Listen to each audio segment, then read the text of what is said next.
Hello, I'm Jasmine. This is BBC World Service, and welcome to the Engineers. This year, we are at Science Specialist University, Imperial College London, and we are here to focus on the technical revolution defining our era, artificial intelligence. I'm joined by a leader in the field and a large enthusiastic audience at the Imperial Great Hall. Already, a computer can defeat the world's greatest player at our most complex strategy game. This first movie, written entirely by AI, has just been released, and AI may have discovered our first antibiotic in 3 decades. Together with our partners, Royal Commission 1851, we've brought together the engineers at the cutting edge of this field to discuss their work and what it means for us humans. Pratama is from the UK, where he's principal research scientist at the AI research lab, Google DeepMind. He led the team that used AI to defeat the world's best player at the complicated strategy game Go, and his best player at the working on artificial intelligence. So please do join me in welcoming him. Pratama. You come to AI via the games industry and you did a PhD in reinforcement learning. What is reinforcement learning and how did you see it in those early days?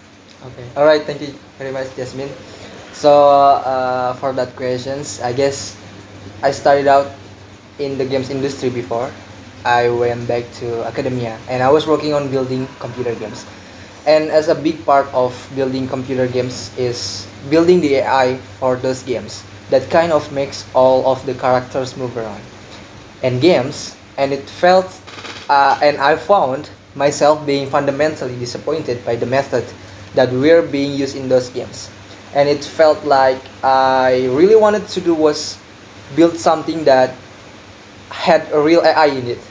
I discovered this idea of reinforcement learning, which is basically a method very much like those that animals and humans use, where the system is able to learn for itself from experience, from trial and error, from trying things out and seeing what works and what doesn't.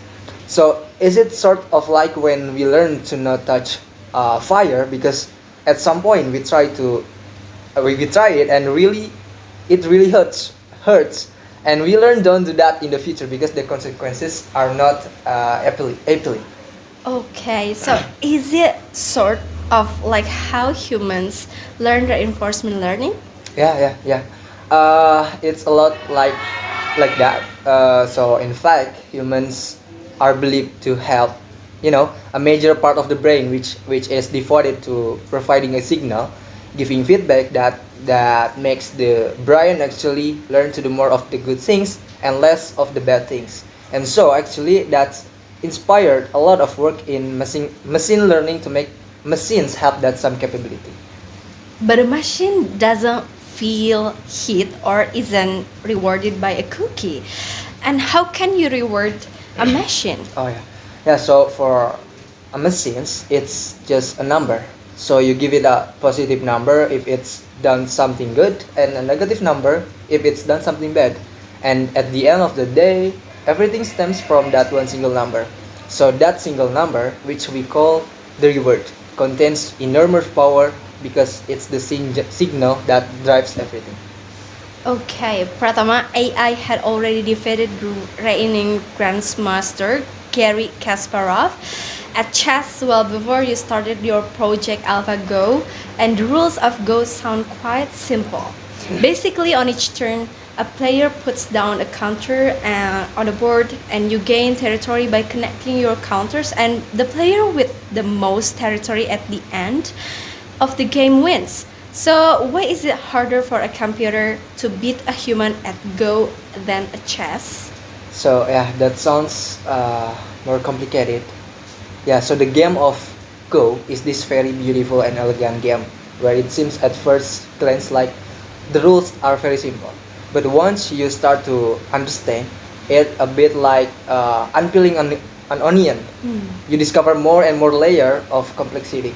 And what's amazing about that is that when humans play this game, they basically, if you ask them to describe how they did something, they really don't know. They've used incredible intuitions, and so these amazing professional players who devoted their entire lives of this game help to build these incredible intuitions and creativity. And intuition and creativity are two traits which were previously considered to be very human and very hard to build into machines. So while chess it was possible to succeed just with tactical look ahead in the game of Go, that wasn't enough because early on in the game you just have this handful of stone on the board and you really just have to imagine what the game will pan out like 300 moves later with this sort of intuitive sense of where it will go, and that requires some major breakthrough. So far we've been talking about systems designed to perform one task that's known as narrow AI, but you're working towards artificial general intelligence. Could you explain what artificial intelligence is? Yeah, so if you think about humans and human intelligence, it's wonderful and beautiful thing where we able to learn skill which are incredibly diverse, where one persons might choose to specialize in learning how to play tennis, and another person a pianist, another person a scientist. And so when we want to build artificial intelligence, we want system that not only solve a single problem, but in similar manners to humans are able to approach any number of problems with intelligence, and that's capable of doing amazing things in each of those different areas. And that's what we refer to as artificial general intelligence, or AGI for short. Oh wow, Prathama, you're working on Gemini, which is Google's answer to ChatGPT, and you aim for it to be able to do both tax returns and write a novel. People would probably be happy to have their tax returns done, or how divided we would be.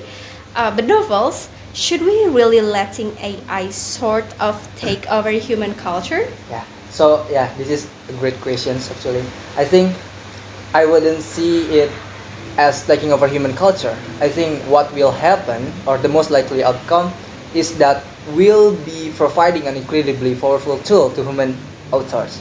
So we've already seen this in a number of areas where we develop technologies that enable authors of different kinds of media to basically create things much more powerfully using tools. So for example, there's a music authoring system called Lyria, if you know, that was released recently.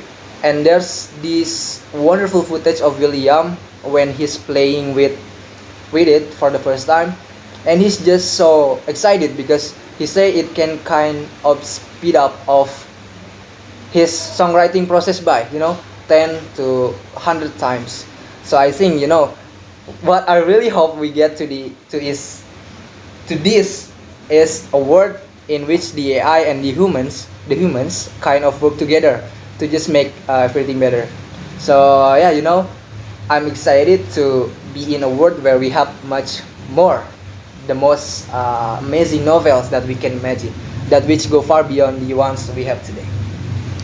Thank you, Prathama. Thank you. So we've already announced this episode and we put the question box in our social media to the followers and audience can write down the questions about artificial intelligence.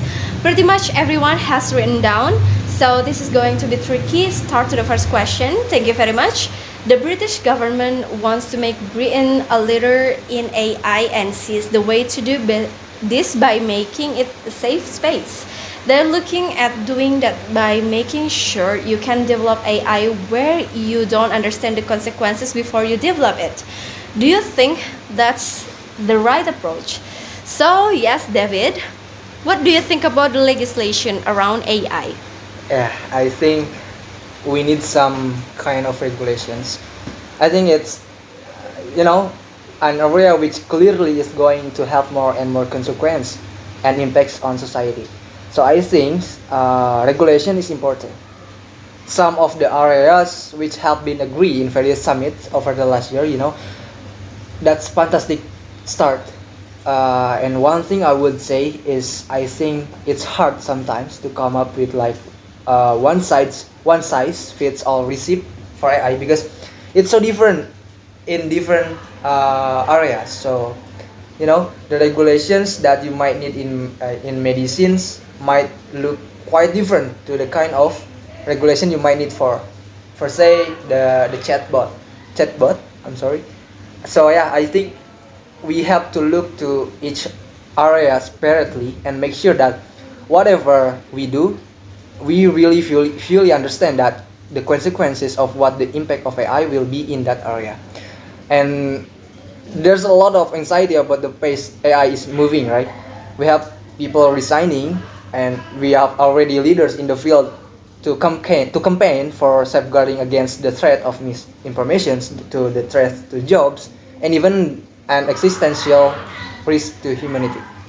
Oh, so great answer. And audience, thank you so much for your questions. I wish I could take more, but I'm afraid we are out of time. That is for the Engineer Intelligent Machines at Imperial College London. I'm Jasmine on behalf of the BBC World Service, our partners, the Royal Commission for the Exhibition of 1851, and my producer, Charlie Taylor. Please join me in giving a warm round of applause for our brilliant pioneering AI engineer, Pratama.